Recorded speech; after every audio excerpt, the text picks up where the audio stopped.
तेजस्वी संतान जन्म लेते ओडिशा प्रदेश को संगठित कर उत्कल सम्मेलन आधार में समस्त भीतर एक नव जागरण उन्मेष कर नव चेतनार उद्रेक कर एक भाषा भित्तिक स्वतंत्र प्रदेश गठन कर प्रमुख कांडारी पलटि गले। आज से महामना को कृतज्ञ जाति स्मरण करुच्ची एवं राज्य सरकार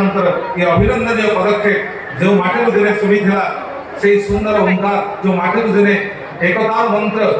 प्रतिध्वनित होता से माटी ओडिशा दिवस समारोह पालन करने अनेक दृष्टि प्रासंगिक अनेक दृष्टि यथार्थ जहाँ को प्रमाण कर राज्य सरकार आम से लोकप्रिय सरकार अभिनंदन आभिमुख्य को साधुवाद देउछु कृतज्ञता अर्पण करुछु एवं आपण देखि पाउछंती अतिथिगण एक कार्यक्रम सहित संयुक्त होगापी जाऊँगी। आज सत्यभामापुर जो अचंचल हो उठी आज जनसमुद्र सत्यभामापुर मधुबाबू जन्मपीठ को आसे समस्ते आम उच्चाटित होचे उत्कल गौरव मधुसूदन दास एंतुशाला परिदर्शन करने माननीय मुख्यमंत्री और अन्य अतिथि वृंद श्री मधुबाबू स्मृति समन्वित विकास प्रकल्प शिलान्यास कर आगामी दिन में राज्य